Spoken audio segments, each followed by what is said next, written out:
Congresswoman Gabbard, quite a debate. Yeah. By my count, they gave Elizabeth Warren quite a lot of time. Not a lot of time for everybody else, but putting that aside, one of the main points I thought was you were really the only one really pushing hard against Iran and these other things.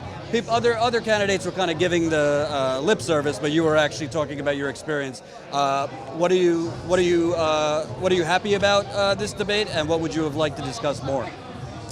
Well, I think it's very telling that the other candidates who are running for president are not focusing on the issue of the cost of war and the most important responsibility that a president has, which is to serve as commander-in-chief. I think you saw tonight the dangerous consequences, as we've seen for too long, of what happens when you have a president who goes in, who lacks the experience and understanding and conviction on foreign policy. And our long history of wasteful and counterproductive regime change wars, this new Cold War we're in with ever-heightening tensions, with nuclear-armed countries pushing us closer and closer to the brink of nuclear war. These are all things that are happening because you have politicians who are looking out for their own political interests or who lack that understanding that I bring. So when I say I'm qualified to serve as President Commander-in-Chief on day one, it's because of that experience that I have serving as a soldier for over 16 years, of serving in Congress for over 6 years on the Foreign Affairs, Armed Services, and Homeland Security Committee, deploying twice to the Middle East.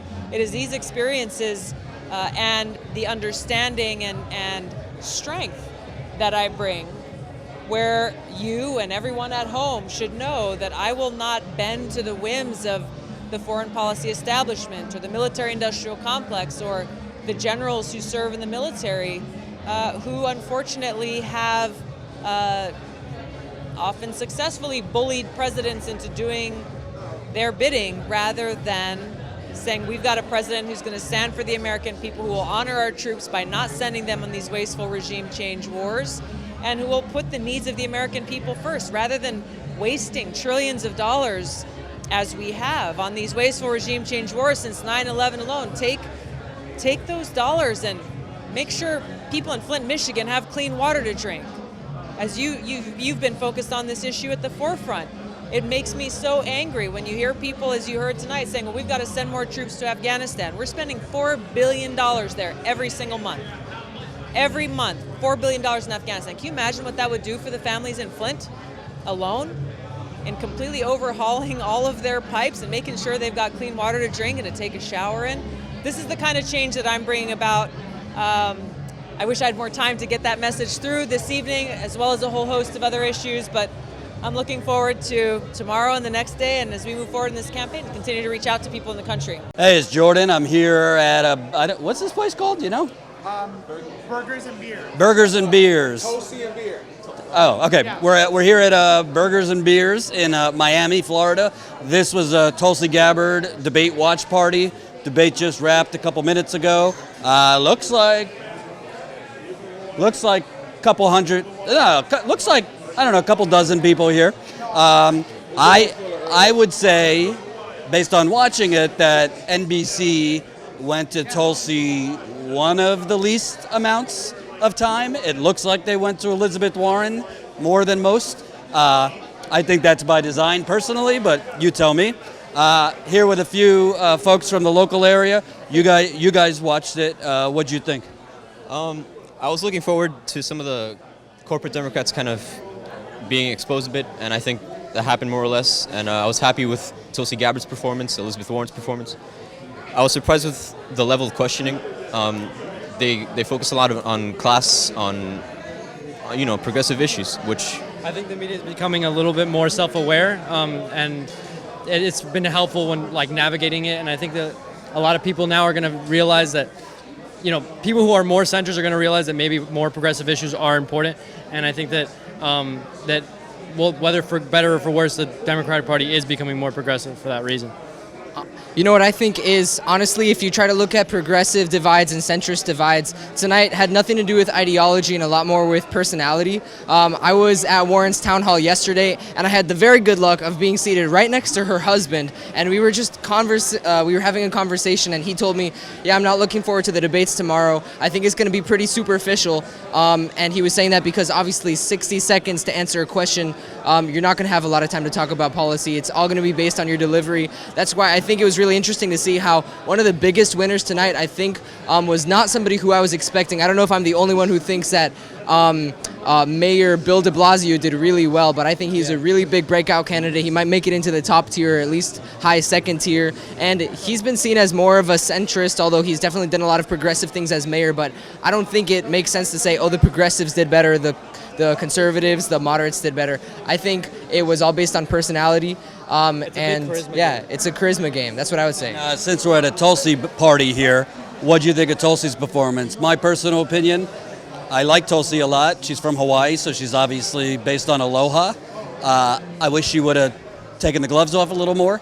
I think every person on that stage, more or less, is down with the military-industrial complex, and I think she could have called out, particularly Beto, Warren, who all voted for this massive defense budget. But I think she did well. I think NBC actually does not go to her much, based on what I saw. Here's what happened with Elizabeth Warren. And for the first half, she was speaking, and then they sort of cut her off. Now, with Tulsi Gabbard, I think her performance was very, very well in terms of policy substance. She spoke about the issues for why she was running. She did talk about the military-industrial complex. She did talk about the lack of health care that millions of people in this country have. Now, I do agree with you that Tulsi could have played a little bit harder. But at the same time, she's playing a political game in the sense that she has to sort of, make friends to get what she wants implemented. Because if all you're ever going to do is just call bullshit on people, and you do need to call bullshit, don't get me twisted, but you do sort of need to work within the political institutions that be to get what you want accomplished. This is another point. So what Bernie did with Yemen, he worked with the Republicans who are anti-war to get that passed. Unfortunately, Trump vetoed it, but hey. Yeah, with Tulsi, I think she did really, really, really amazing. Number one, honestly. Thanks, guys. I appreciate it. So that's a few. Let's see who else. Can I ask you a question? You got the Tulsi 2020 shirt. What do you think? Because I thought, NBC didn't really go to her as much as the other candidates. I mean, there were 10, so obviously it's hard to go to each one. She said the things I expected from her. NBC, like most corporate media, is beholden to the military-industrial complex, and I feel that was representative in the time that they spent on the various candidates.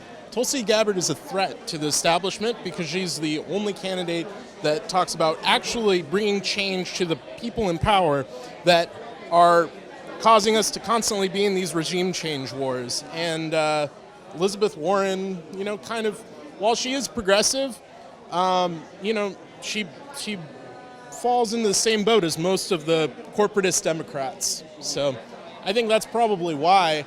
I don't know. I think she did well. I would have liked to get more airtime. I thought it was pretty awesome when she destroyed the Ryan guy at the very end.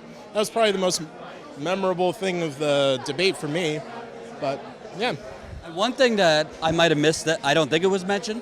I didn't hear her mention that a lot of these people voted for a $715 billion defense budget, which is just obscene. Warren voted for it. Beto O'Rourke, when he was a congressman, voted for it. I thought that should have been brought up. I mean, you only have 60 seconds, but what do you think of, there was no discussion about the military budget. I definitely think just generally there should have been more discussion about foreign involvement and America's involvement in regime change wars. We should have talked about Venezuela and the fact that basically our current government is trying to incite a coup. We can't just be going into countries and overthrowing their dictators or whatever we conceive it to be that way. We need to be focused on things here at home, and that's where we should be investing. If we took some of that money we're dumping into making flying death robots and put it into healthcare or, anything. Ending the homeless is a big thing on her campaign. I don't know. There's a lot of things we could be doing. And lastly, the media, I think, looks for like the horse race and who won and who didn't. To me, it looks like NBC was propping up Warren and Cory Booker. Your thoughts on Tulsi's campaign beyond this? Do you want to see her, being a little bit more targeted in critiques against people, or stay the course, keep going in this route? You have to be careful, because if she'd been the only person that was overly aggressive, like, it might have looked bad. I don't know. It worked really well for Donald Trump, though. But, I don't know. You got to balance that whole thing. That's the other side, is like, that seems to be a part of her character, is that she's kind of stable and reasonable, So, I don't know. I hope that it was enough to get her into the third debate. I'd really like to see her talk with Bernie Sanders, because like the two of them share a lot of interesting ideas, and I feel like they could have like a cool interaction on the debate stage. I think it was kind of messed up that they put all of the top polling people in the other debate and put her on this one. Really with only Elizabeth Warren and Cory Booker, the only other somewhat relevant people out there. So, what's your name? Robert Melrose. Thanks, Robert. Yeah. Appreciate it. So I was asking everybody their thoughts. Tulsi said the things we expected her to say. How did you like her performance? I think it was great. I really liked when she showed some fire, and she got to talk about her special lane, which is foreign policy. I wish we had more of that. Like, I wish we had more opportunity to talk about it, because really, for me, like, if you don't talk about foreign policy, you can't address domestic issues. Right. Because all that money, goes back to the money, and the money is all going out into these foreign issues, into these wars, and we need it back at home. And what makes you personally so passionate about the foreign policy aspect? Because most of the media focuses on Trump and nonsense and, the Russian boogeyman and all of his BS. What makes you passionate about Tulsi and the military-industrial complex, combating that? Well, I've just grown up a lot. I'm from Hawaii, and I've grown up a lot hearing we don't have money for that. The government can't afford that. We have a lot of homeless. We have shitty roads, like super crappy. And once I heard about what Tulsi was saying about all this money that's literally being thrown out, it's just been we're actually funding terrorists. I mean, literally. It comes down to that. In Syria we are. Yeah. Probably elsewhere too. Probably, yeah. And I was shocked. I never really knew about the war at all. I grew up quite sheltered. I mean, I live in Hawaii. Like, we don't talk about war. We talk about the beach and surfing. So, when I've heard that we have boots on 66 different countries, I was like, that's crazy. Tulsi's the only one who's talking about this and who actually has the experience to stop it. Because she's been to war. She's a veteran. She's on all the committees, and she knows where the money's going. Trump's like, oh, I'm going to do it. He can't do it. He doesn't know how to. The thing that I find crazy and frankly just corrupt. So you have the media the last few days basically like hyping up war with Iran, but they don't invite Tulsi Gabbard, who actually fought in war, who's a veteran, and who knows a little something about it. Obviously, we know the media profits from war, but all this hype about Iran and the threat and all this propaganda, and they're not going to any anti-war voices, particularly Tulsi Gabbard. I think they're scared about what she's going to say. And they're scared that what she's going to say is because it's the truth. People are going to wake up and they're going to stop. The narrative's going to change, and they've worked really hard on their narrative for years and years. They've been setting this trend: Middle East bad. We need the oil. They're ripping us off all the time. China's ripping us off. The Chinese are they can't help it. They're just really good at business and manipulating and all that stuff. And I think what Trump's trying to do with his foreign policy in China is just gonna backfire, because he doesn't know how stubborn they are. And one more question. So I'm from New York, so very different than Hawaii. We're like punch him in the face, not literally, but like take off the gloves. Whereas Tulsi Gabbard and you, it's more like aloha and be nice. Would you like to see her, if she qualifies to the next debate, do you think she needs to be a little bit more targeted? Because, for example, I think she should have called out Warren, Beto O'Rourke for voting for the massive defense budget, but maybe that's just not her style. But I think if she's not going to bring it up, NBC's not going to bring it up. Right. Well, is that just a Hawaii thing? We got to be nice? I don't think so. I think she's just, she expects kind of people to know about that. I think people should know about that. People should be informed. that these people are saying one thing and they're literally doing another. And that's another reason why I like Tulsi, because there's a record. Every single thing she says, she's actually campaigned for it. Her human rights, her LGBTQ plus rights, everything's there. People give her slack. They're like, you did this. She's like, look at my record. She has a perfect record. And I didn't even know some of this stuff, like you said, and I'm like, whoa, And I think she should have. She could have possibly brought it up, but at the same time, she might have come off as too arrogant, because that's also like that's her policy, like that's her lane. So I think she did quite well considering, but definitely I hope to see more fire in her next debate. Hope you enjoyed that last video. Hop on over to statusquo.com where you can sign up for our email list and become a member for as low as $5 to $10 a month. Membership is how we grow. That's statusquo.com/join. And remember, join our email list so we can grow the revolution with you.